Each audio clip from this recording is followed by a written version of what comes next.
上主啊，你的右手施展能力，显出荣耀。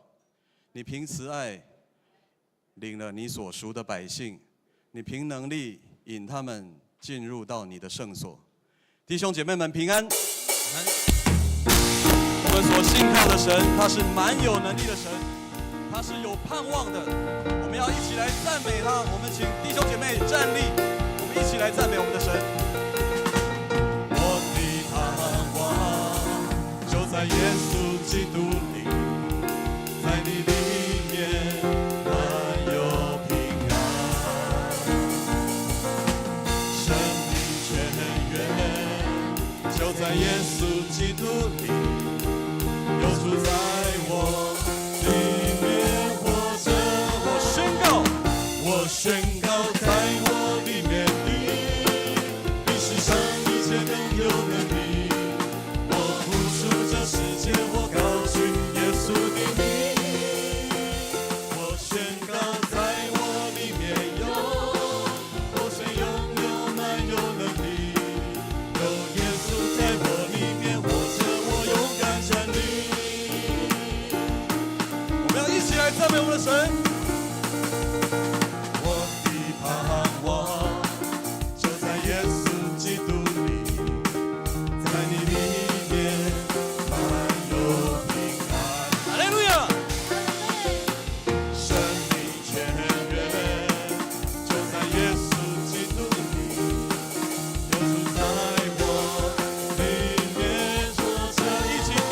宣告说，我宣告在我里面你比世上一切更有能力。我付出这世界，我高举耶稣的名。我宣告在我里面有活水涌流满有能力，有耶稣在我里面活着，我勇敢站立。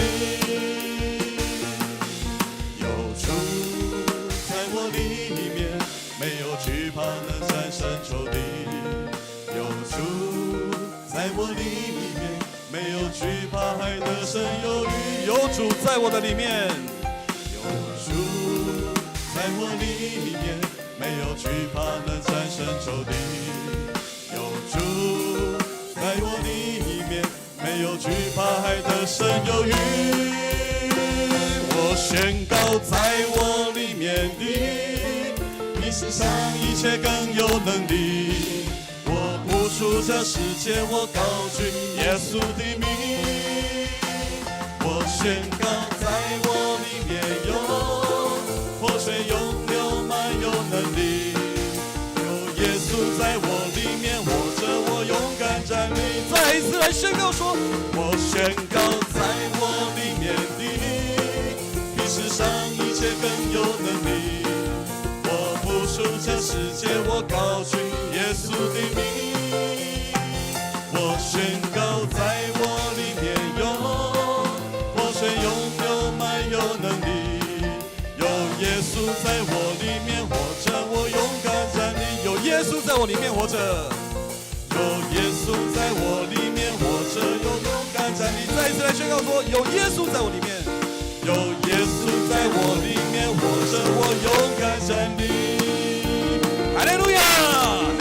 我们要将一切的荣耀，将一切的掌声都赞美我们的神，都献给我们在天上的神。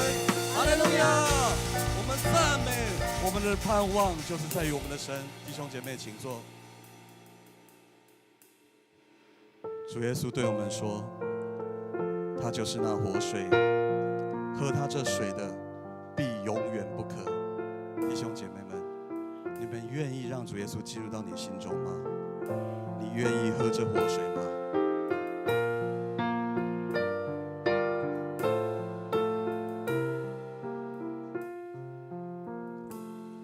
主活水泉源从你满溢，像滋润丰盛新生命，凡缺乏的人他将供应，让人享受无余心境。主活水泉源无悔稀奇，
生命。凡缺乏的人，他将供应，让人享受无余希冀。感谢主，主对我们承诺说，他这活水要永远供应我们，因为我们是他的至宝贝。虽然我们常常犯错，但主他依然爱我们。有时候我不明白，为何苦难在生命中，为何你不将它挪去，慢慢长夜无尽。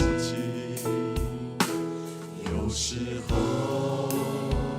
我不知道还要如何继续祷告，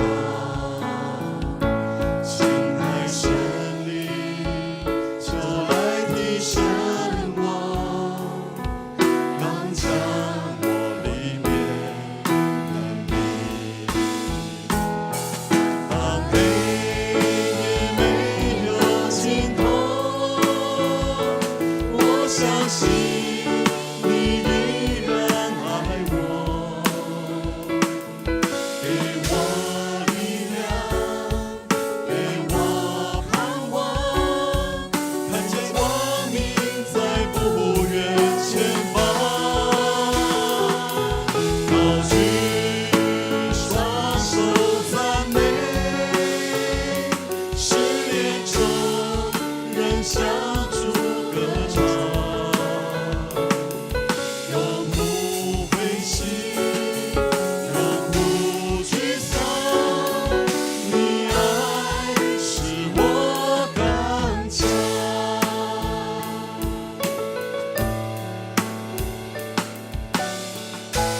对主来说，他依然爱我们。有时候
永留，使我们面对困难永不灰心，永不沮丧，因为你的爱使我们刚强。我们这样感谢祷告，是奉靠主耶稣基督的圣名，阿们。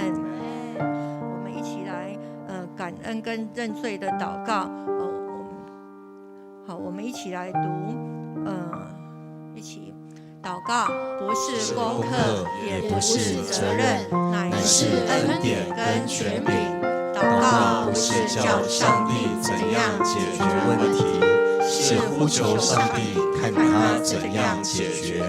祷告不是跟上帝讲条件来交换我们所想要的，乃是要经历他的同在，认识什么是我们真正的需要。我们在这周里面，我们向神献上感谢啊，因为主耶稣的宝血洗净我们的罪。我们每一天的生活，我们会有软弱但是神，我们靠着神，他使我们刚强。我们为这个礼拜有无意中得罪上帝的，求主来赦免，也求主安慰那些被我们得罪的人。求主帮助我们，使我们每一天都能够悔，都能够改，都能够合神的心意。我们同心来祷告。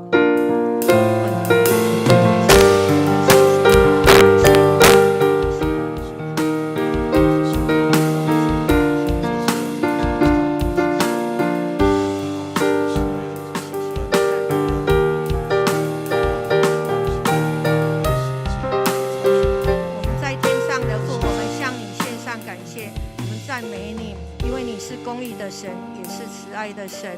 我们虽然有罪，但是你要用耶稣的宝血洗净我们。我们每一天向你悔改，我们每一天重新都是在你面前有新的心、新的灵。你要赐给我们新的心，是肉心，不是实心，帮助我们不只是悔改，帮助我们更有从你那边来的爱，从你那边来的性情，使我们回复到起初你所创造我们的样式。我们这样子感谢祷告，是奉靠主耶稣基督的圣名，阿们。好，接下来是医治释放的祷告，我们一起来读。祷告不是将重担拿去给上帝看，然后再背回来，是要将重担卸给耶稣，然后平安欢喜来离开，要学会交托上帝。好，我们一起将我们的身心灵交托给主。我们自己或是我们知道的家人朋友，我们把手放在我们的心上，或是患病的部位来向主祈求，求主饶恕我们的罪，使我们的身心灵可以得到医治。我们同心来祷告。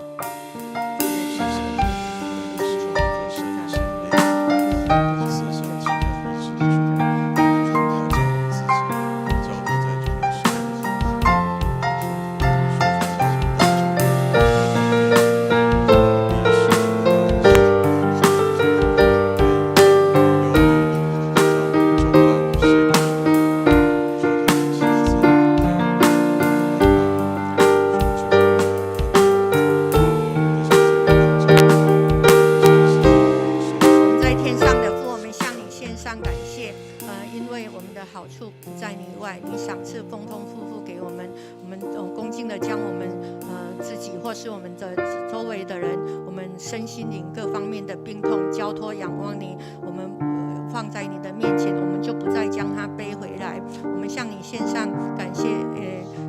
今天的这个时候，我们也特别将那些家里的经济有需要的人，还有那些心灵忧伤没有办法走出来的人，我们知道他们心里愿意但是却软弱，行为却软弱。主啊，我求你丰丰富富从天上加添给我们力气，也帮助我们弟兄姐妹彼此的扶持，使我们能够一起的刚强起来，一起的向前跑。我们这样子感谢祷告，是奉靠主耶稣基督的圣名，阿们。阿们。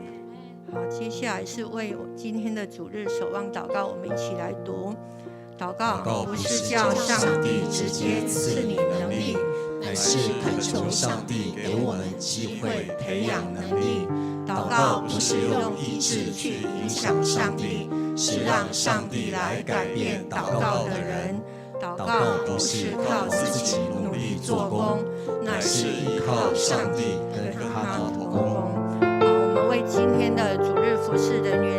告，特别是为我们今天的牧师是王美淑牧师，他为着台南神学院来到我们这边来请安，所以我们也在祷告中特别的纪念台南神学院，使他们的经费都充足，使他们的学生在学校受到好的造就，毕业以后在各教会成为各教会的帮助。好，然后我们接着也为3月24号。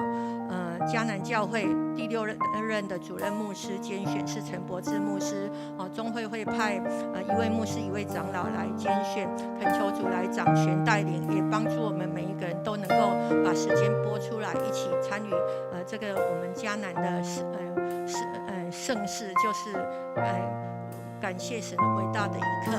好，那第2点就是为我们明天开始松年大学要开学哈，就是50岁以上的人都可以来就读，求主借着松年大学成为社区朋友的帮助，也为我们3月16号的信徒讲座是陈柏志牧师来主领，希望大家都能够把这个时间拨出来，也求主祝福这个讲座成为大家的帮助。我们同心开口为这2点来祷告。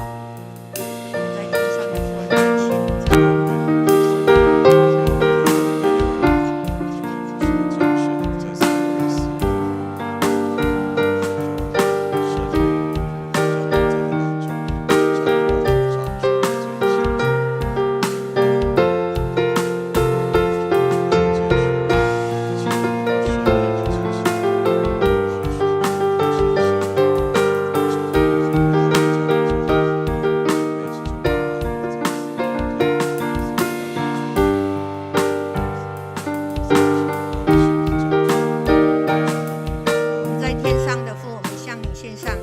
们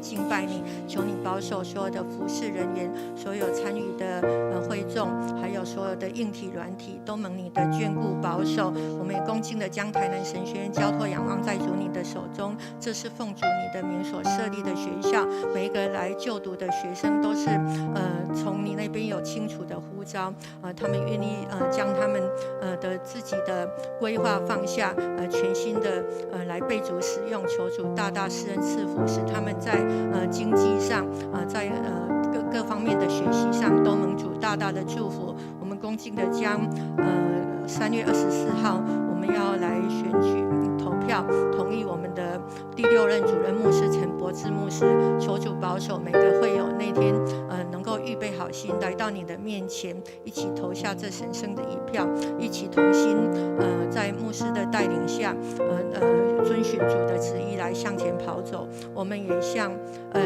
也将明天开始的松年大学交托仰望主，求主保守，不管是课程或是老师或是每一个参与的社区朋友都能够在这里面他们得到造就，也更加的认识真理。我们恭敬的将3月16的信徒讲座交通仰望主，求主保守陈柏志牧师，他在预备的时候有从你那边得到满满的恩典，满满的能力，也帮助每一个信徒，真的是借着这样子的造就，我们一天天的长大成为门徒。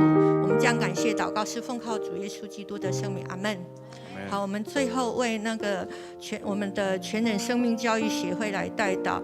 第一点就是为生命教育的课程能够撒下福音的种子，能够各同工同心耕耘，能够领人信主。然后第2点，为所有的理监事、志工队长、组员，还有每一位志工能够身心灵健壮，荣神益人。第3点，能够连结上帝给福音朋友，在福音跟福利的双福的服事中得到帮助与拯救。我们同心为全人生命教育协会来祷告。来举手。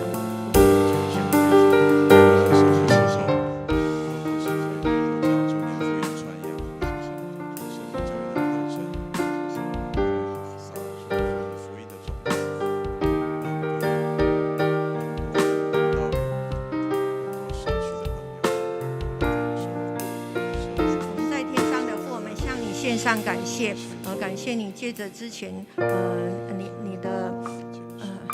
你的同工能够设立这个全人生命教育协会，你有从你那边来的智慧，借着这个协会能够成为社区的窗口，能够为为所有来到你面前的社区的朋友播下福音的种子，使他们不仅获得福音，也获得福利。我们恭敬的将我们所有的同工、理监事、志工队各位志工都交托仰望主，求主帮助他们在每一次的服事中，他们越服事越喜乐，也让参加的社区朋友分享到他们从身上所流露是从主那边来的喜乐。我们恭敬的将这个协会交托仰望你，求主你施恩赐福。我们这样感谢祷告是奉靠主耶稣基督的圣名，阿们。我们同心用主祷文来祷告。我们在天上的父，愿人都尊你的名为圣，愿你的国降临，愿你的旨意行在地上，如同行在天上。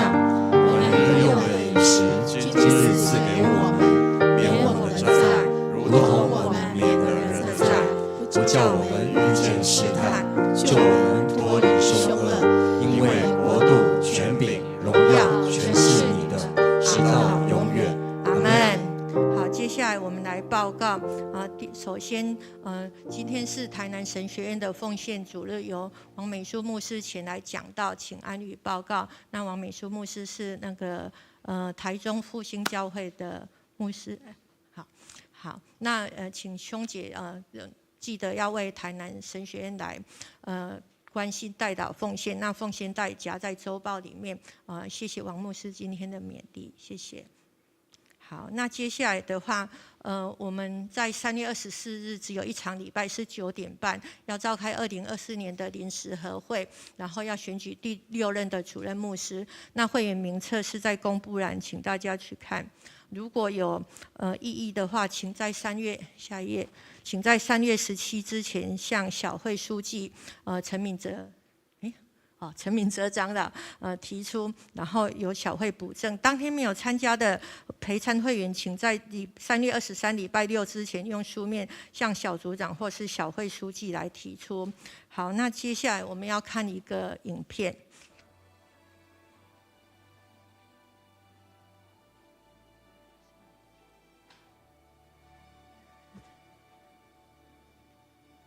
各位迦南的家人平安，感谢上帝的带领，让我在2005年到2015年共10年的时间，参与迦南教会的团队侍奉和家光教会的建造，这也是我人生当中成长最多的阶段。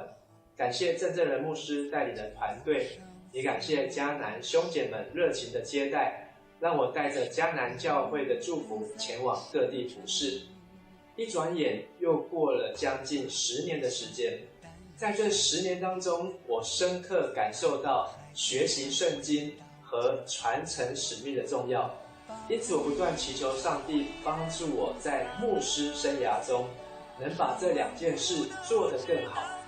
感谢本会聘牧小组的推荐以及全体小会员的接纳，在3月初正式向新竹中会禀请拣选我为本会第6任的牧师。如果是10年前的我，必定觉得惶恐不安，深怕无法担此重责大任。但经过全球疫情的冲击之后，我更担心，若再不加紧脚步，为主做工，奠定圣经和传承下一代的使命，教会和教会的将来将受到更大的冲击。自从我2020年正式向上间教会提出辞呈之后，共收到很多国内外教会聘牧的邀请。对我而言，如何拒绝教会比如何选择教会更感到头痛。但更担忧的是，不论是海内外教会，教会欠缺合适的传道人，已是白热化的问题。大家不要误会，我不是说我是合适的传道人，而是我看到太多的教会没有把心力投注在学习圣经和传承使命上面，因此当牧者离开之后，许多教会没有传承，几乎空转，实在是相当的可惜。我很希望能和大家更多分享我的领受和感动。如果是合乎上帝的旨意，也合乎大家的期待，相信我们可以一起在同样的目标上面来前进。如果不是合乎大家的期待，那我们也可以彼此的祝福。上帝国服事的道路是非常宽阔的，祝福迦南教会能够顺利选出合上帝心意也合适迦南教会的牧者，也祈求圣灵的带领，让使徒行传能够继续在桃园迦南教会写下新的篇章。愿上帝祝福大家平安。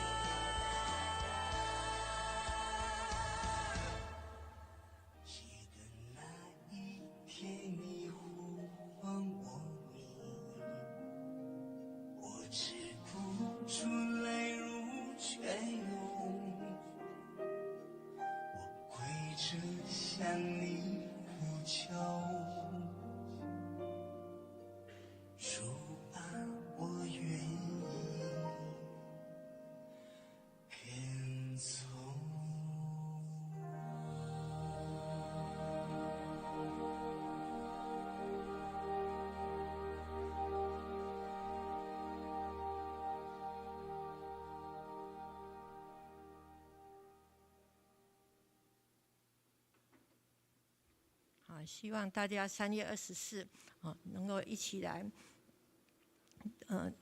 求主来带领我们。好，那接下来的话是恭喜张伟宏弟兄，成人会籍由新竹中会南崁教会转入本会；李英明弟兄成人会籍由新竹中会中立大安教会转入本会，恭喜他们成为我们教会的一员。好，接下来的话是今年起，教会已经选任洪一凡那个姐妹哈，她在后面帮我们做直播，教会资讯媒体干事，然后负责教会各项文宣、海报、影片制作、活动摄影、电子看板、教会网站、FB 跟 YouTube 的内容更新。所以各牧区跟各部事工如果有相关需求的话，请跟张一主任联络，那他会帮我们安排。好，接下来。3月24就是要召开4月那天的下午召开长执会，请各单位3月20前提出报告资料，并预备心准时出席。如果没有办法参加，请在赖场子群组里面请假。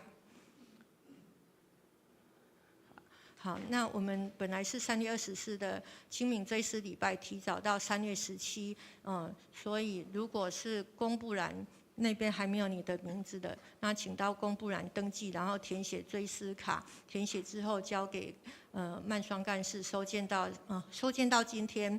那如果那个公布栏已经有你的名字，就是你已经填过追思卡的，就不用再填。好，那追思的名单在周报6到7页。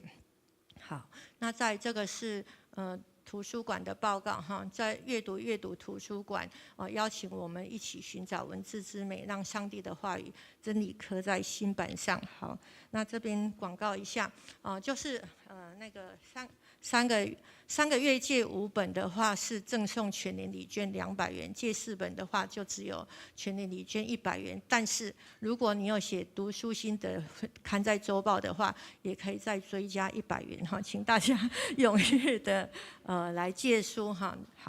好，接下来我们的那个陈柏志牧师，他在3月16日的9点到16点有信徒讲座，然后我们是采纸本跟线上报名到3月14礼拜5中午截止，然后有报名的人中午备有午餐，请大家踊跃的报名。好，那我们3月17会召开传道部会。好，接下来。教会大楼扫除，今天的话是那个第2区跟第3区，第2区跟第4区，然后下礼拜是第1区，好，谢谢大家。好，然后总务部会本来是下礼拜，那提早到今天中午1点在703教室召开。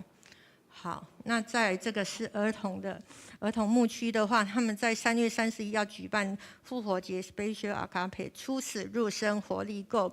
那活动内容有诗歌故事、闯关游戏、复活节彩蛋、鸡蛋糕，共学共玩。那邀请3岁以上到6年级的儿童都能够来参加，请鼓励孩子邀请朋友、邻居、同学一起来报名。那详情的话，请看活动 DM。那报名的话是用扫 QR code， 或是直接向儿童牧区的分班老师及同工报名。好，那松年大学明天开始开学，欢迎50岁以上的兄姐报名。好。那明天开始3天是缴费。好，那第6组谢松南老师的妻子黄素清师母于2月23离世，享寿85岁。那在一样是3月16礼拜六9点半，在中坜市御殿园追忆厅举行安息礼拜，求主安慰的灵与遗嘱同在。那要去的人，请跟张玉主任联络，要坐福音车的人。好，那我们今天有一位新朋友是李梦全，好，李梦全，好，请大家拍手欢迎。好，一次欢迎，永远欢迎哈，想成为我们的家人。好，那接下来是，今天的金句我们一起来读。耶稣对他们说：“我的食物就是要遵行差我来那位的旨意，完成他的工作。你们不是说到收割的时候还有4个月吗？我告诉你们，举目向田观看，庄稼熟了，可以收割了。”约翰福音4章34到35节。好，接下来。奉献是基督徒感恩的表现，是出于甘心的乐意的奉献。如果我们还不明白奉献的意义，请用祷告来表达你的感恩。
万有的天父上帝，感谢你赏赐我们丰盛无缺的生活，让我们每个礼拜都能来到主的面前，并用心灵和诚实来敬拜主。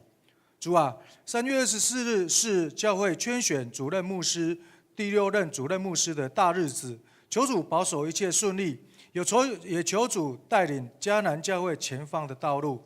主啊，我们也要聆听主对我们的教导，在生活上作为周遭的光和盐，并为主做见证，传扬主的福音。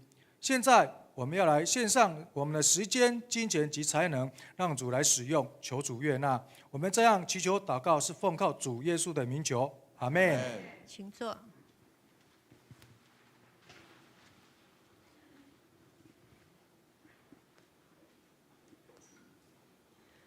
好，我们一起来读圣经，记载在约翰福音4章1节到42节，所以我念单数节，大家念双数节。来，我先哈，第4章第1节，法利赛人听说耶稣招收门徒和施行洗礼，比约翰多。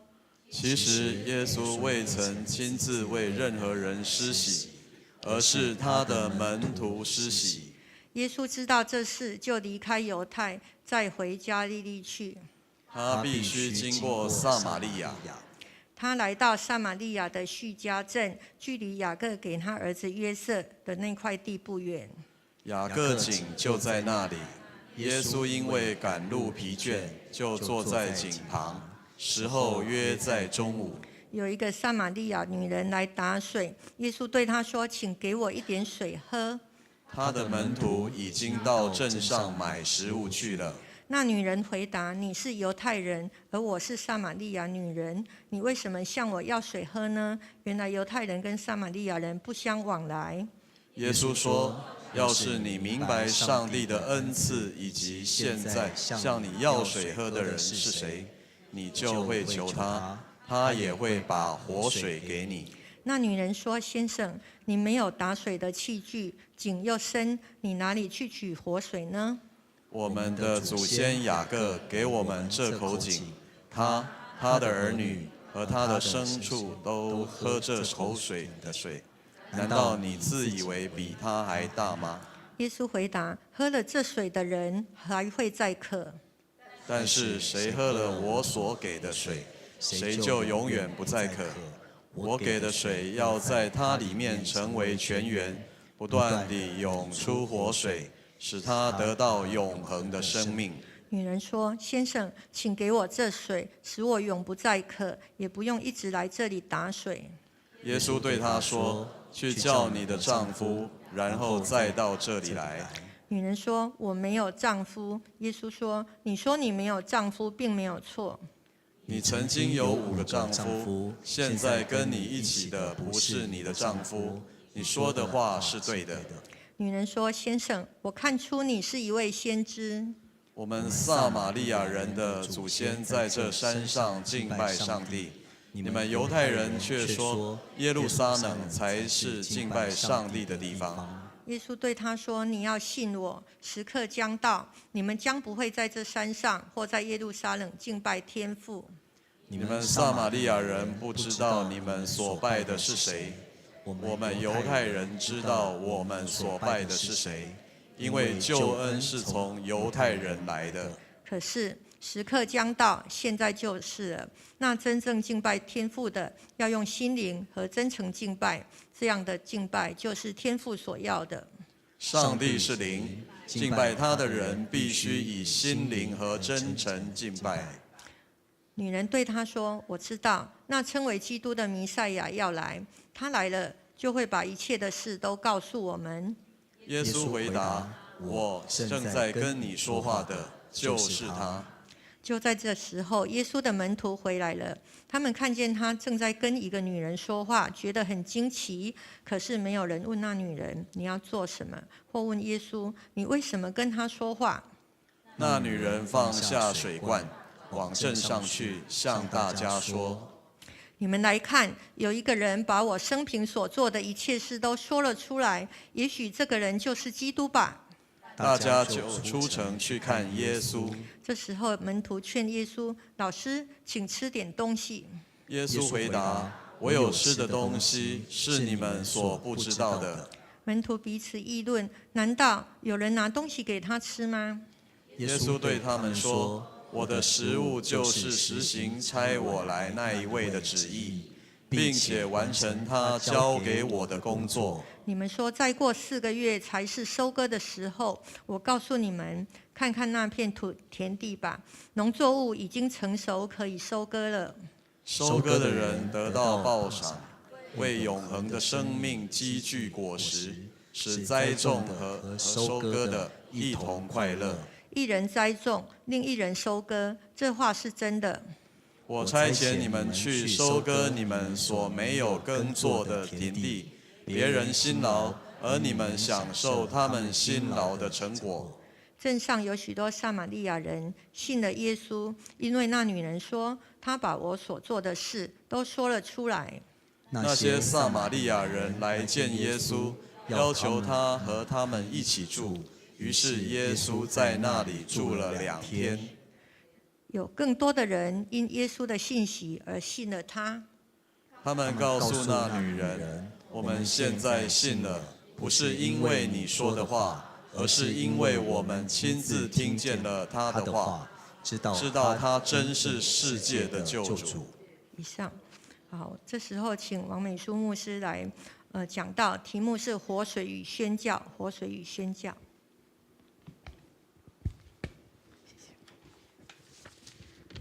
弟兄姐妹平安，很高兴有这个机会可以代表台南神学院来向江南教会的弟兄姐妹请安跟报告。我刚刚看到陈博志牧师的这个应该是说他的规划里面有提到，我忘记是在哪一个目标里面有提到，要说要栽培25岁以下的这个年轻人去念神学院哈。那我跟大家报告一下，我其实去念神学院的时候已经33岁哈，不知道算是年轻还不年轻哈。不过我在这里，我鼓励大家哈，不管你是几岁，如果你愿意成为上主的工人，你愿意为上帝摆上你自己哈，不管几岁都不嫌晚。我为什么这样说？年轻人可以接触的对象，不见得老年人接触得到。换句话说，老年人接触的对象，不见得年轻人接触得到。我问一个问题，请问几岁的人需要福音？啊，0到2岁，从出生到死亡，只要我们人活着有呼吸的一天，我们其实都需要福音。所以不管你是几岁的人，你都可以成为上帝的工人。我们一起来祷告，爱我们的主耶稣，谢谢你。不是因为我们好，不是因为我们漂亮，也不是因为我们行得正，乃是因为你爱我们，所以你拣选我们，你拣选我们每一个人成为你的儿女，你拣选我们每一个人成为你的工人，你拣选我们每一个人与你同工。主，今天求你透过约翰福音第4章，你和撒玛利亚妇人谈话的这一段重要的经文，把那活水赏赐给我们每一位弟兄姐妹。愿我们所说的，愿我们听的，愿我们所行的，都蒙你悦纳。祷告奉主耶稣的名求，阿门。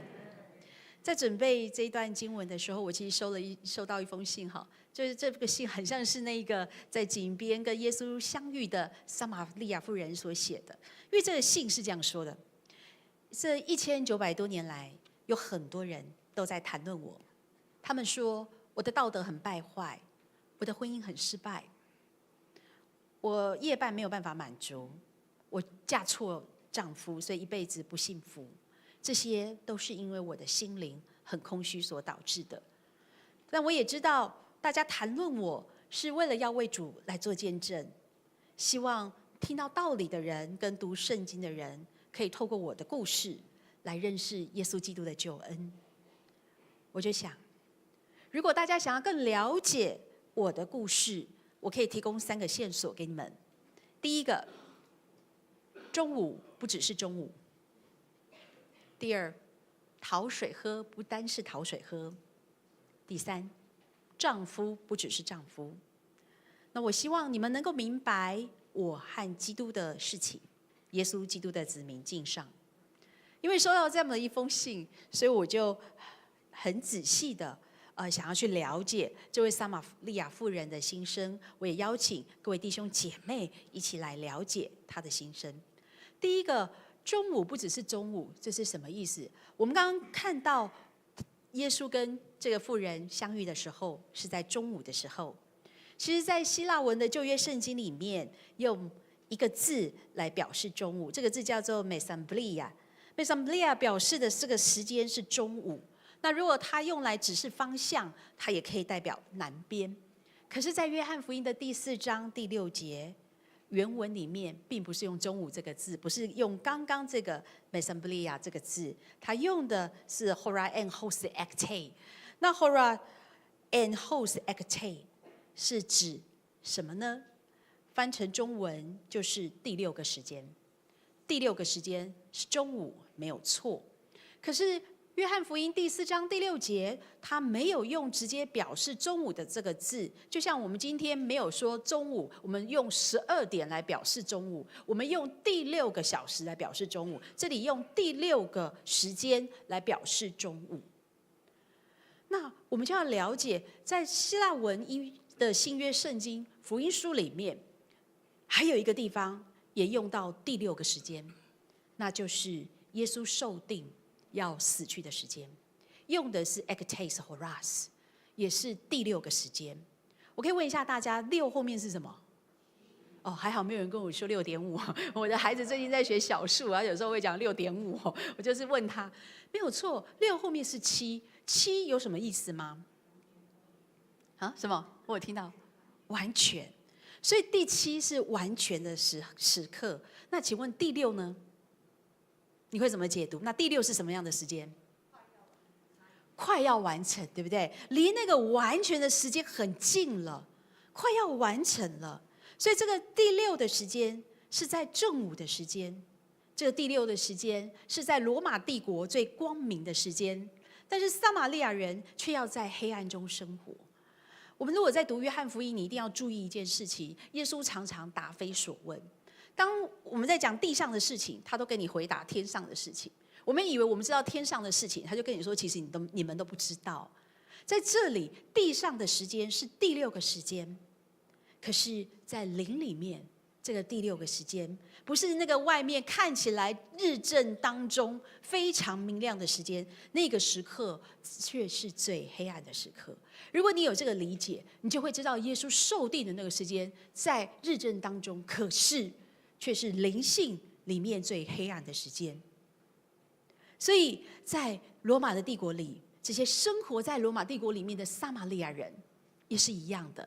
他在中午最热的时候，太阳高挂的时候，那时候是天亮还是天黑？天亮。可是对他来讲，对这个妇人来说，那是一个黑的不能再黑的时刻。在帝国里面，要持守自己的信仰，要活出真正的自己，其实非常的不容易，很容易生命就感觉很枯干，很容易生命就没有希望，很容易灵里完全的干涸了。就是在这个时刻，在那最黑暗的时刻，耶稣来到撒玛利亚的这个井边，与他相遇。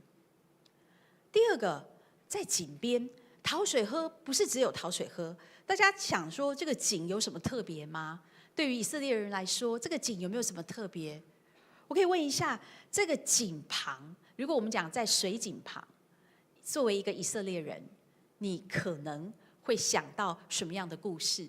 你觉得这井在井旁曾经发生过什么样的事情？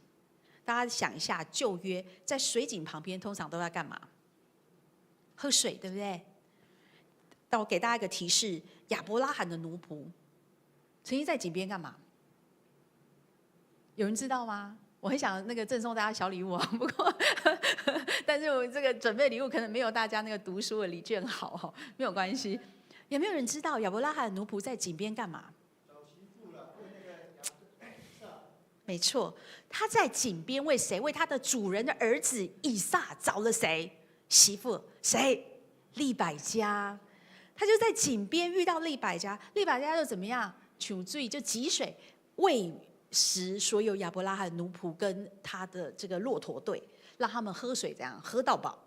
第二个，还有谁也在井边啊？找媳妇，没错，谁也在井边找媳妇？大家知道吗？他为他的媳妇，还为他的舅舅做苦工，连续做了14年，不是7年哦，是14年哦。是谁？雅各，没错，谢谢大家哦。雅各也在井边啊，怎么样？一样那个去那个汲水，然后给谁喝？给拉结的羊群喝到饱。所以雅各在那个水井边怎么样？可以说是一个什么求婚定情的时候。还有一个人在以色列的历史当中最伟大，被称之为神人的是谁？摩西。摩西也跟井有关啊。摩西跟井有什么关系？大家知道吗？是，你看讲到井又讲到太太，所以那个现在没有结婚的弟兄，你要知道哈，你的井在哪哈？你要知道你的井在哪哈？没有错，摩西也是一样。摩西怎么样呢？他在井边拯救米甸祭司叶特罗的7个女儿，救他们脱离欺负他们人的手，对不对？然后又干嘛？又去汲水，然后给谁喝？给谁喝？当然不是给他女儿喝了哈，给他女儿怎么样？跟他女儿在一起的那些羊群一样喝水，喝到饱。最后发生什么事情？摩西怎么样？有没有娶到老婆？有，娶了谁？7个女儿中的一位，对不对？没错，娶了希波拉。所以这个井边，对于这些犹太人来讲，你不要忘记啊，撒玛利亚人也是什么犹太人啊，对，也是被称之为北国的以色列人啊的后裔啊，对不对？所以他们其实对这些故事是很熟的。那你这样就会理解了，为什么他说你一个犹太人怎么跟我这个撒玛利亚的妇人讨水喝呢？我们今天看就觉得讨水喝只是讨水喝，对不对？但是这个撒玛利亚妇人不是这样想的，因为在那个井有太多的背景故事了。当一个男人跟一个女人在井边相遇的时候，又有讨水喝的关系的时候，其实它是有弦外之音的。这个表明的是什么？耶稣在向这个撒玛利亚妇人求婚，他想要成为她的丈夫。天哪！我今天这样讲，我希望你们要把这个道听完，不能只听到在这边哦。那这样子就会误解哦，就会误会，这是什么意思？那我们就要看第3个线索：丈夫不仅仅是丈夫。我为什么这样讲？在以色列人的脉络里面，在他们的宗教的文化背景里面，丈夫是谁啊？上帝。丈夫是上帝。大家还记得雅歌吗？雅歌里面的上帝是谁？新郎。里面的以色列人是谁？新妇，对吗？所以以色列人用新郎和新娘来比喻上帝跟人、跟以色列人的关系。上帝是以色列人的什么？丈夫。这个是有圣经根据的哈，你不要说王牧师随便讲话，说耶稣跟撒玛利亚求婚哈，不是这样啊，你要听好听懂，是要上帝是以色列人的丈夫，所以只要以色列人拜其他的神明，就是背叛跟上帝那如同婚姻般的盟约。所以这个撒玛利亚人有5个丈夫，有5个丈夫。他如果在物理的世界，就是我们大家一般想的，他有很多的男人，他有很多的丈夫，所以我们就会一直往道德面去想，这个人真的很不道德，他很淫乱什么的。可是我们看看在这段话里面，耶稣有没有在指责他淫乱？没有。耶稣有指责说你很淫乱吗？没有。耶稣不是把重点放在那边，因为耶稣开始跳脱物理世界了，他往天上的世界去讲。他说撒玛利亚人，他用他作为一个代表。没错，你真的有5个丈夫，你撒玛利亚曾经拜过5个神明。在列王记下卷17章，大家回去看一下列王记下第17章从24节开始，我很简单的摘要一下这一段的经文。亚述王对从巴比伦、古他、亚瓦、哈马以及西法瓦因，把人迁来住在撒玛利亚的各个城。巴比伦人造舒哥比纳，这是神明的名字；古他人造尼甲，哈马人造亚士玛，哈瓦人造尼哈及塔尔他的像，西法瓦因人用火烧孩子，献给西法瓦因的上帝亚德米勒和亚拿米勒。他们不敬畏耶和华，服侍自己的上帝。从什么国迁来，就遵守那个国的规则。他们到今天仍然照着以前的风俗去行。他们不敬畏耶和华，不遵守他的律例和他的规则，也没有照耶和华命令雅各后代的律法诫命。雅各就是他称作以色列的。所以撒玛利亚人真的曾经被5个外国政权要求拜他们的神明。这5个政权所要求的这个神明，刚刚有听到敬拜的方式非常的粗鲁哦，非常的残忍，要烧什么？要烧自己的孩子来献上。可是他们到底还认为这个世间是有神明的。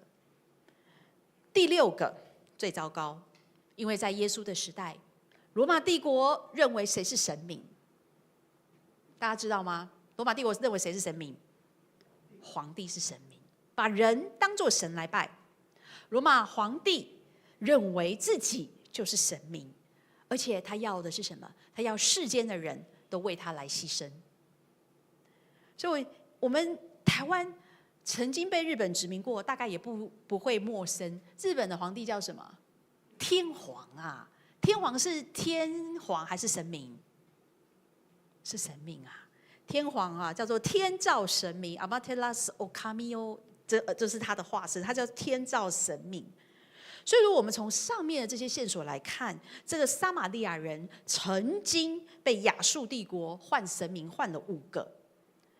那这个撒玛利亚的妇人说她没有丈夫，耶稣是肯定她的，因为没有错，她现在这个丈夫不是丈夫，现在这个丈夫只是一个人，他不是一个神明。现在这个丈夫不是神，这个第6个神明不应该成为撒玛利亚人的丈夫。撒玛利亚人应该要拜的是谁？应该要拜的是上帝。然而政治的因素让这些撒玛利亚人不得不去服侍其他的神明，也跟其他的族群一起生活。这就是耶稣说你们撒玛利亚人拜你们所不知道的原因。如果我们继续读以斯拉记，我们知道以斯拉这一卷书，我们就会看到在这卷书里面说这个撒玛利亚人跟其他民族的通婚，所以有一些自认为血统纯正的这些犹太人，他们就看清这些撒玛利亚人，因为他们的血统不纯正，就笑他们：你们身份不明，你们是私生子，你们是杂种。其实简单的讲，在他们的眼中，撒玛利亚人就是杂种，都是因为你们，所以上帝生气了。所以经文里面说什么？撒玛利亚人跟犹太人怎么样？没有来往。这怎么来往？纯种人要怎么跟杂种人来往？当时的想法是这样。但是如果我们继续了解历史的话，我们就会知道，有些很热心的犹太人，他们在主前2世纪的时候，撒玛利亚人刚刚经文里面有提到，在哪里敬拜神？基利心山，他们就去把基利心山上面的圣殿烧掉。撒玛利亚人也不甘示弱，主后6年，把什么西兰骨头、死人的骨骸丢进去犹太人在耶路撒冷里面的圣殿，目的是要干嘛？丢死人骨头进去干嘛？污秽圣殿，污秽圣殿。两边的仇恨大不大？蛮大的耶。所以这里面说不往来，其实是什么？根本就是看对方不顺眼，不愿意互相来交通，不愿意互相来沟通。但是在约翰福音里面讲起，耶稣到撒玛利亚的一个城叫做叙加城，对不对？这个叙加其实是非常靠近雅各给他的孩子约瑟那一块地。雅各是以色列人共同的祖先，请问他有几个孩子？大家还记得吗？雅各有几个孩子？10几？13、12、11，哈哈，12，哈哈，12个孩子，其中有一个孩子利未，他的后代是做祭司。那我们知道利未人他们是没有自己的土地的，他们是分散在以色列各支族的土地上面。约瑟有2个孩子，其中这2个都被雅各祝福，都有分到土地。12个支派分土地，约瑟他们家拿2块。所以呢，你就知道雅各最爱谁。好，那约瑟的孩子呢是以法莲跟马拿西。请问一下，大家知道以法莲跟马拿西是约瑟跟谁生的吗？一定是女人，没错。但是是什么样的女人？大家知道吗？好，不知道没关系。埃及安城太阳神祭司波提菲拉的女儿亚西娜。亚西娜这个名字的意思就是我是属于水神的 Nes。请问一下，所以犹太人是杂种还是纯种？所以对这个撒玛利亚人来说，对这个撒玛利亚妇人，她知道这个事实，她知道的，因为撒玛利亚妇人也读摩西五经的，撒玛利亚人是读摩西五经的。你们以色列人看清我们，约瑟跟外邦神明祭司生的就不是杂种，我们就是杂种哦。所以这里面你就可以了解为什么他问说，你一个犹太人怎么跟我这个撒玛利亚妇人讨水喝？那个背后的爱恨纠葛、历史的脉络有多么的深。这个妇人她是有信仰的，她在这个井边与耶稣相遇。耶稣的企图是很大的，他不是只要跟这个女人讨水喝而已，他跟她求婚，他要成为这个撒玛利亚妇人的第7个丈夫，完全的丈夫。他要跟撒玛利亚人缔造神圣婚姻的盟约，他要成为撒玛利亚妇人的神，他要成为撒玛利亚人独一的上帝。所以他回答说，敬拜上帝的人不用去耶路撒冷，也不用去基利心山，人敬拜上帝在哪里都不重要，重要的是什么？用心跟真诚敬拜上帝。所以人的心就是敬拜上帝的圣所，人的心就是我们敬拜上帝的圣所。读到这里，这个妇人对耶稣的认识，我想要问一下，我们从刚刚的经文看，他对耶稣的认识，从认为他是跟他讨水喝的普通的犹太人，到中间他发现他是个先知，到后面他想什么？这是谁呀？这该不会是弥赛亚？他在跟耶稣对话的时候没有讲出这件事，可是当他去跟他的同胞讲话的时候，他是这样说的，没错。在这里我们看到耶稣把讨水喝水这件事情跟什么连接在一起？跟活水连在一起。他跟他说，你如果知道那个赏赐活水的是谁，你早就跟他要了，你早就跟他讨了。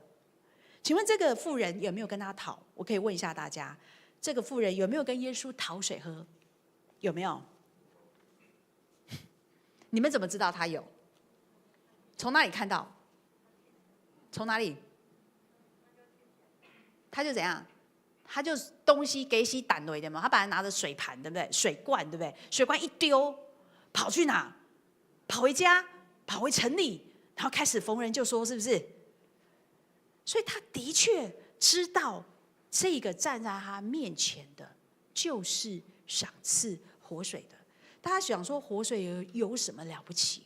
在这里，活水是喝了永远不会渴的水。这个活水是从新的圣殿流出来。请问这个新的圣殿是谁？是谁？是耶稣。因为在约翰福音第2章，大家去看后面就已经提到了。耶稣在跟这些犹太人在讲话的时候，说这个圣殿怎么样？要被你们拆毁。然后他们就说，怎么可能？这个46年弄了，盖了46年，怎么可能拆毁？他说，我3天后就要再重建。第2章的后面，大家回去看，耶稣已经说他就是圣殿。所以旧的圣殿，不论是在基利心山的，还是在撒玛利亚的，都是旧的圣殿。因为新的圣殿是谁？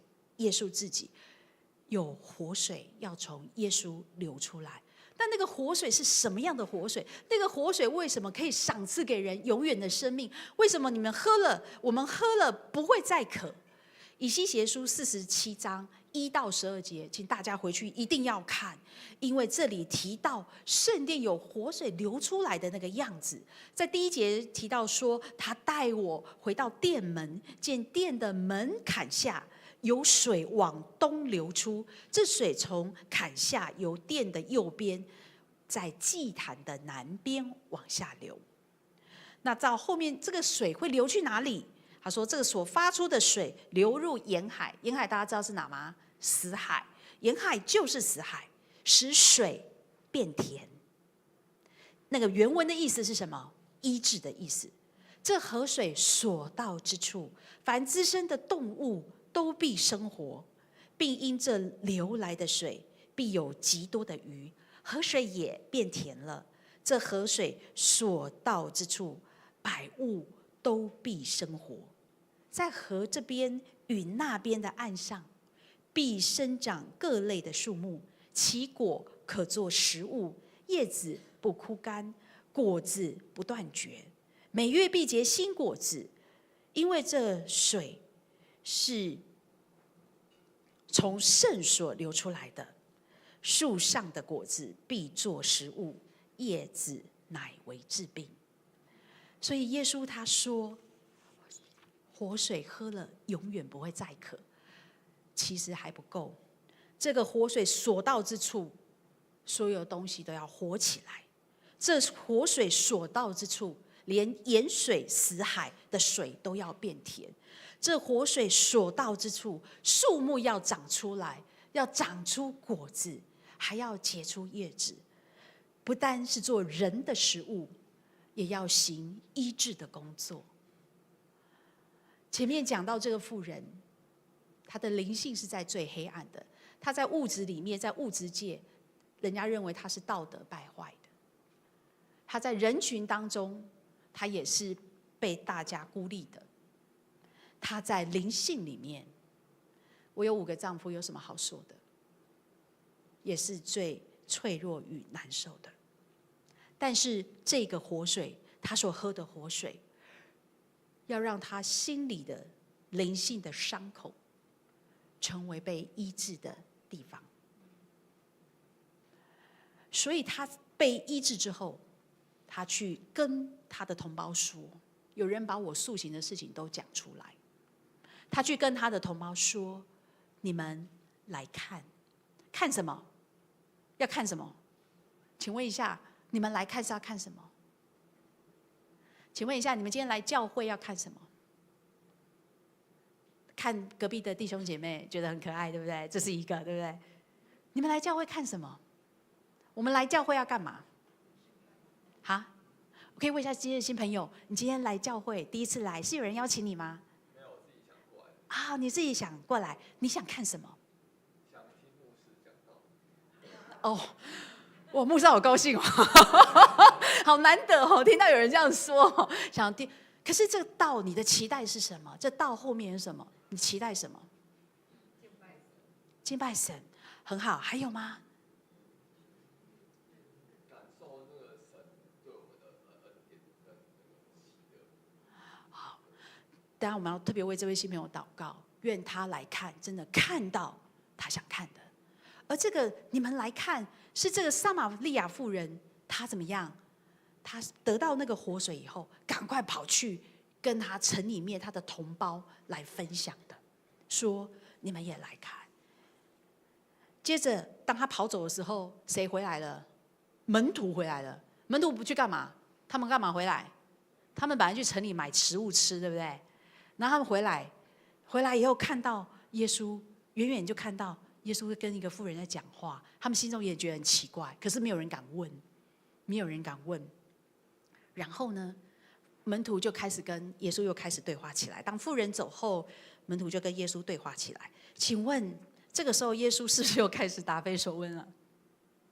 明明手中没有食物，在物理世界，耶稣手中是没有食物的，既没有水也没有食物，但是他却跟撒玛利亚妇人说：“我有永远不会干涸的活水。”他跟他的门徒说什么？我有你们不知道的食物。什么样的食物是他们不知道的？什么样的食物是他们不知道的？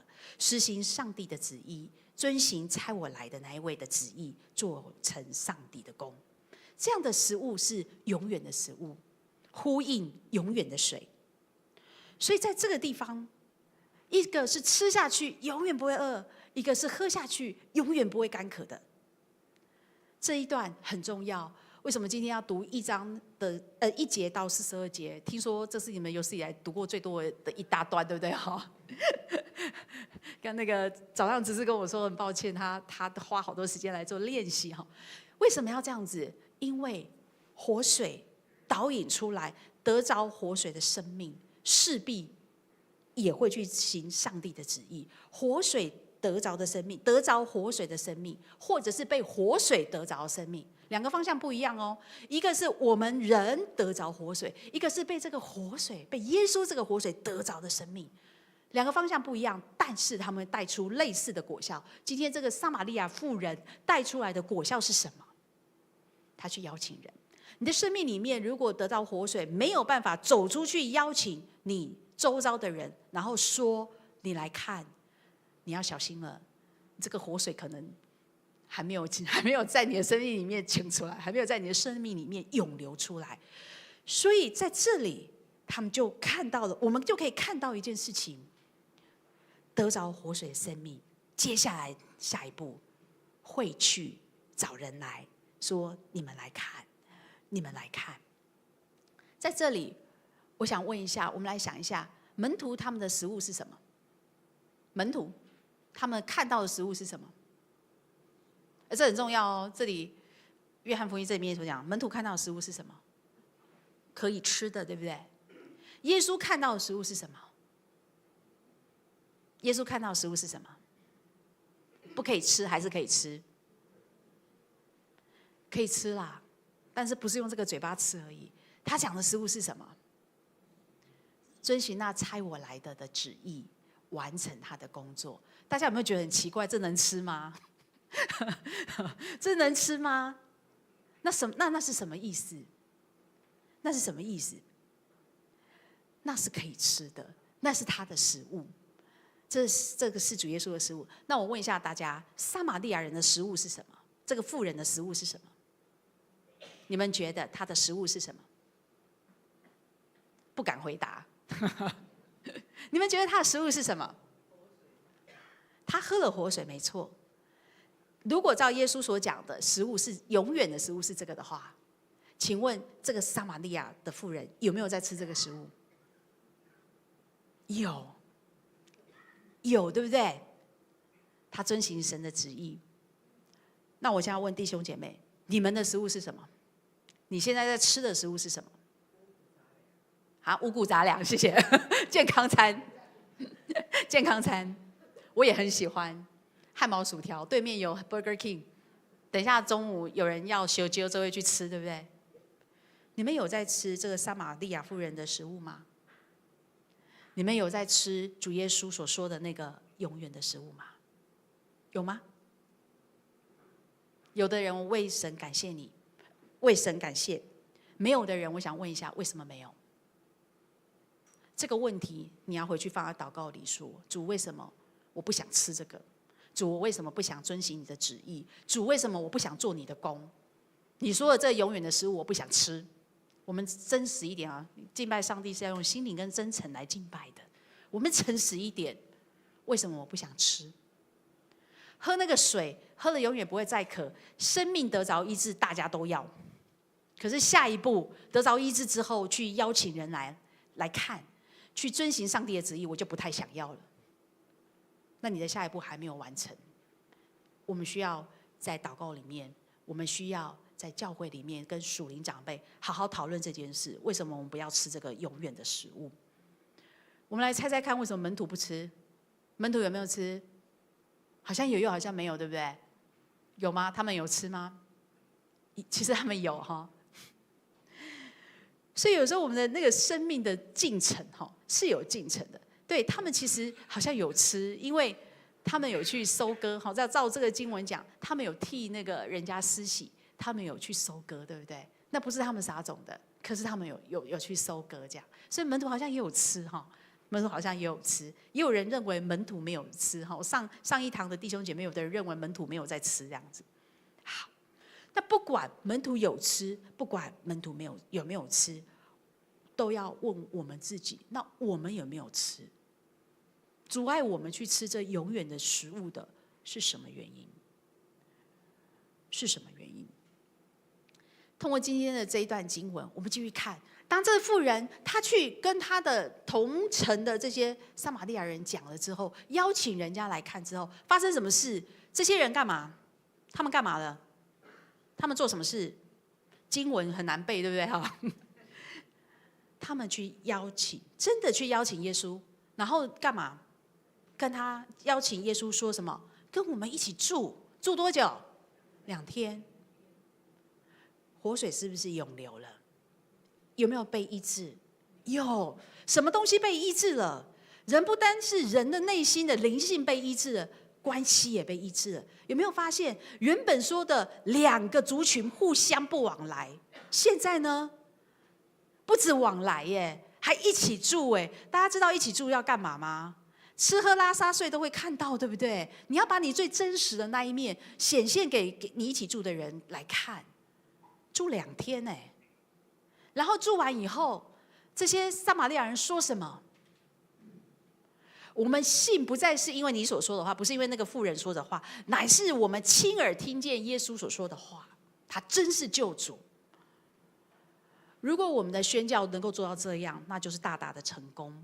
怎么说？你邀请人来之后，来到教会之后，如果你邀请来的人反过来跟你说，譬如说我邀请人来，反过来跟你说，美术牧师，我跟你说，我不是因为你讲的道啦，我真的听见耶稣的道，我真的跟耶稣相遇了，所以他真是救主。那这样子的宣教就是成功的宣教。不然我们的宣教就做一半，把人找来，大家在这里很快乐很欢喜，可是呢，如果后面这个撒玛利亚人的那个宣告没有出来，他们所说的没有出来的时候，我们的宣教就只是做了一半。那这个是今天这段经文让我们看到有活水的生命，有吃这个永生食物的生命，以及它可以带出来的宣教的一个果效是什么。我们整理一下，那我接下来就要问大家这几个反省的问题。第一个，我们是不是也是像这个妇人一样，在我们的生命里面有那个很枯干的部分？我们是要继续让那些枯干成为我们生命的主，还是我们愿意把那个枯干，把那个伤口带到主耶稣的面前，然后我们用很肯定也很渴慕的跟神说，主啊，把这水赐给我。第二，跟耶稣相遇，性命得到真正的改变，我们会用心跟诚实来敬拜我们的天父。今天走出这个礼拜堂之后，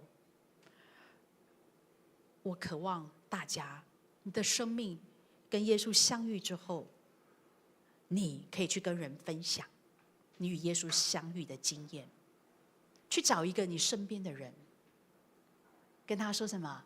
你来看，迦南教会有这么多美好的活动，有这么多想方设法要引人来的这些活动，你去找你的朋友来，跟他说，你来看，你来看。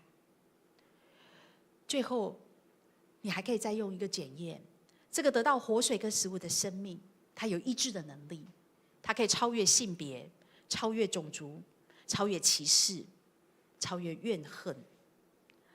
求主帮助我们每一个人，像这个撒玛利亚妇人一样，认出那些我们需要超越的东西。它可能是怨恨，它可能是在关系当中的怨恨，它可能是对某一个族群的看轻，不管那是什么，求主帮助我们认出我们生命当中所要突破的，所要去打破的，所要去推倒的那个墙，让我们可以成为那个真正和好的使者。最后我要呼吁一下大家，我刚刚说了，我33岁才去读神学院，不管你几岁，你都可以去读。那为什么33岁要去读呢？因为我自己做了5年又8个月的公职社工师之后，我很深刻的感受到，资源一旦离开，人世间的资源一旦离开，人的生命就马上打回原状了。没有了钱，没有了资源，很多生命依然在那里不休，在那里打转，没有办法得到永远的改变。但是如果我今天可以去读神学院，回来跟很多教会弟兄姐妹一起来同工的话，那么人的生命就有一个归宿，人的就可以找到一个信仰群体，在那里他没有开案结案的时间。你今天去找社工，他有开结案的时间；你今天去找医生，他有开结案的时间；你今天去找心理师，不好意思，谈12次，每次2000块，对不对？然后就给你结案，对不对？你要继续谈可以，你就继续付费。教会有没有开结案时间？没有。任何一个渴望生命得着改变的人都可以来这里。所以那个时候我就把我的公职社公司辞掉，然后我去读神学院，我去读台南神学院。我是台北人，因为想要改变一下那个从台北看世界的观点，所以我就去了南部学习一下南部的观点，然后也在那里学台语。我没有后悔过。有人说，你如果现在还是公职社公司的话，你不是应该对啊，月收入可能也至少有个小科长还是什么之类的。然后有人说，好棒哦，你放弃这些，错，那不是放弃。如果我们真知道我们所拥有的是多么宝贝的事情，你就会知道说，那不叫放弃，那是把粪土放下，那是把残累的垃圾放下。但是这种体会，在我一开始是没有的。是后来有机会继续牧会，跟弟兄姐妹一起来经营信仰群体，让受伤的人，让需要医治的人，让渴慕生命得着改变的人，能够一起来的地方，也能够一起来的有爱的教会的时候，我才知道那些我以为我放弃掉了美好的东西，其实没有这些美好，没有这些美好。所以弟兄姐妹，不管你几岁，如果你被神感动，我邀请你们来读神学院。也许你没有办法成为一个传道者，成为一个牧师，可是你绝对可以成为牧师很好的同工。教会里面不能只有牧师而已，教会里面要有很好的同工，跟牧者同心合意，才能够有一个好的宣教的工作。请继续为我们台南神学院祷告，也请继续为迦南教会的弟兄姐妹祷告，为迦南教会弟兄姐妹祷告说，我们要培育新的一代的神学的工人，我们要培育新的同工来念神学院，因为再5年，台湾真的就会有全职工人的荒啊！因为很多人我们过往的前辈毕业了，战后婴儿潮那一些很好的前辈毕业之后，很多地方开始会欠缺工人，所以迦南教会一定要为自己能够栽培这个工人来祈祷，好吗？好哈，我看到点头，我可以来念哦，好没？我就用呼召来念这样子。如果大家会后对于台南神学院有更多的兴趣，欢迎来问我哈。那本来因为还要再看一个影片哦，那我们请大家欣赏一下，就是这个很简单的介绍。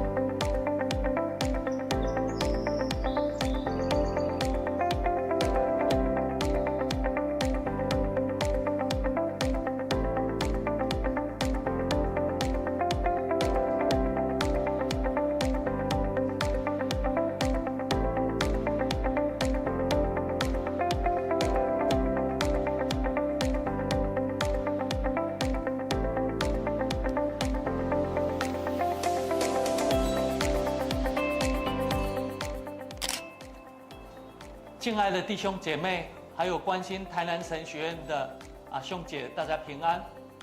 台南神学院自从1869年创设到今年已经150多年，感谢过去上帝的恩典以及兄姐们对台南神学院的关心、支持与奉献。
南神学院现在也有许多的事工在进行当中，期待大家也能继续如同过去为了将来为这间上帝的名所设立的学校关心、支持、代祷与奉献。谢谢大家。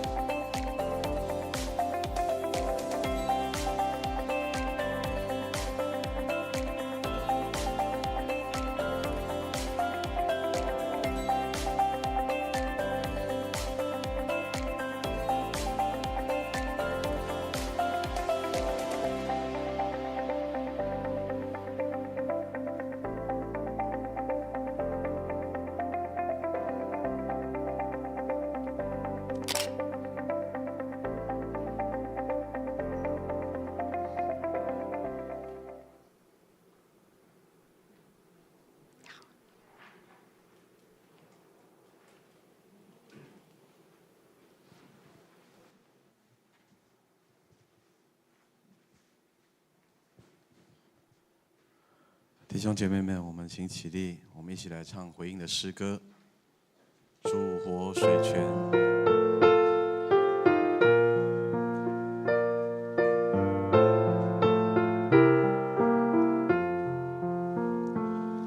主活水泉源充沛满溢，上赐人丰盛新生命。凡缺乏的人，他将供应，让人享受无余清净。主活水泉源无悔洗净，使人改变的新生命。看海溪水旁花朵绽放，寻求的人得着盼望。主活水泉源赐下拯救，奇妙的海从心涌流。这平安从心里就领受，为你为我预备足够。主活水泉源上赐人类，人和事你从不枯竭，恩惠充满到人生终点，供应你我永生恩典。面对这世界不必惶恐，尊主教训生活做工。主活水泉源赐人力量，学习就是仆人榜样。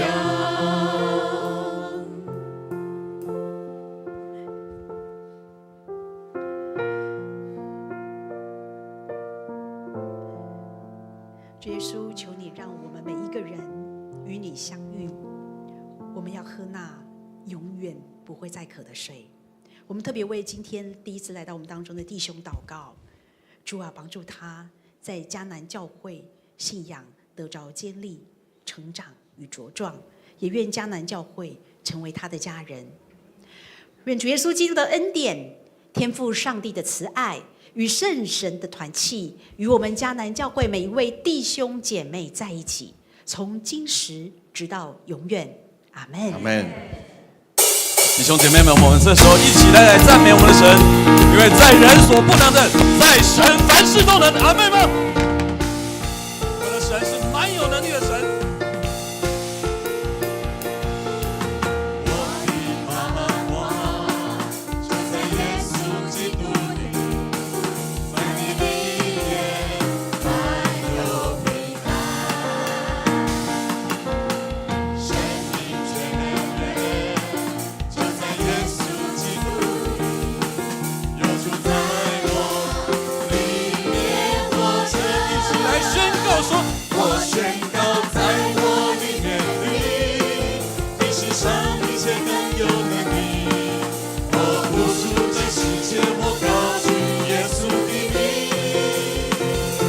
宣告在我里面有活水永流满有能力，有耶稣在我里面活着，我勇敢站立。有耶稣在我里面活着，有耶稣在我里面活着，我勇敢站立。再一次宣告说，有耶稣在我里面活着，有耶稣在我里面活着，我勇敢站立。哈利路亚！我要将一切的荣耀都归给我们神，我们来拍掌赞美我们的神。